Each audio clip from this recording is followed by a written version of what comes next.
Hi, my name is Clare Flanagan, and I'm a second year, going into my second year MFA student at NYU.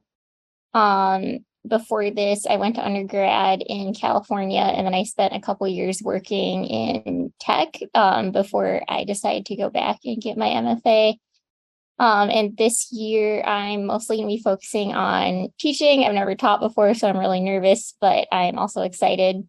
I'll be teaching undergrads and kind of learning how to teach and also working on, I think, what will hopefully become my first book. So, yeah, that's a bit about what I'm up to. I moved from San Francisco to Brooklyn almost a year ago. When I'm not writing, I love long distance running and listening to music and also writing about music sometimes. But yeah, a little bit about this poem, Inheritance.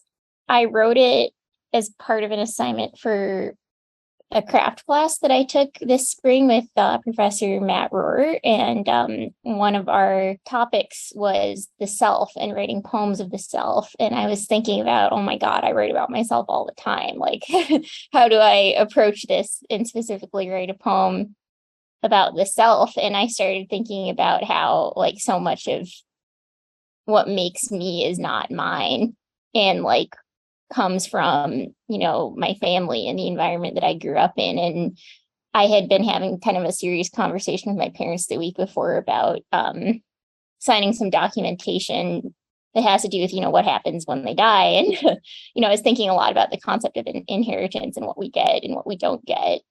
And yeah, how that makes up the self. And, I, as I discussed in the poem, I did get a lot of things from my family and my relatives that, maybe aren't so great. Like, my brain doesn't work awesome all the time. I am sure many of us can relate.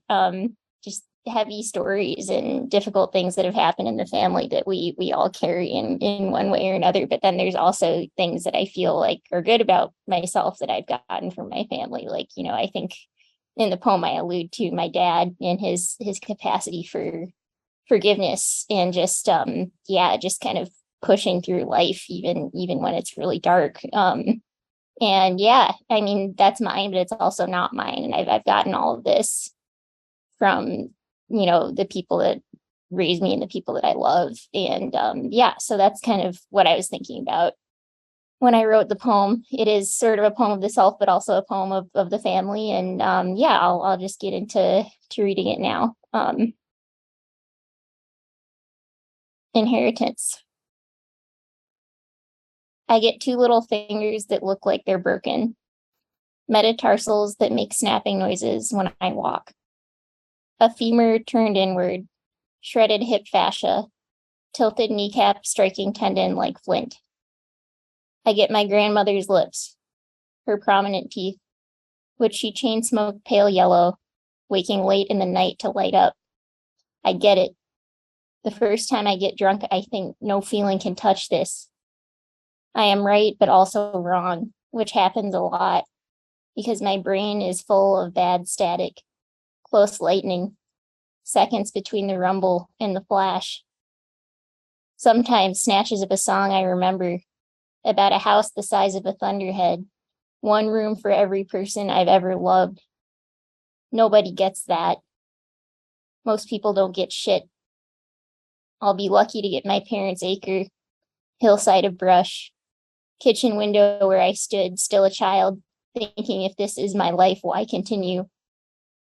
It made no sense. Everything I saw was beautiful. Pale cirrus, maple sapling netting the boundless sky. My father crouched at the property line, clipping back buckthorn, flame bright sumac. His mother had tried to die, and he forgave her, but I didn't know that yet. I just stayed there, staring through the feeling until I could recognize the world again.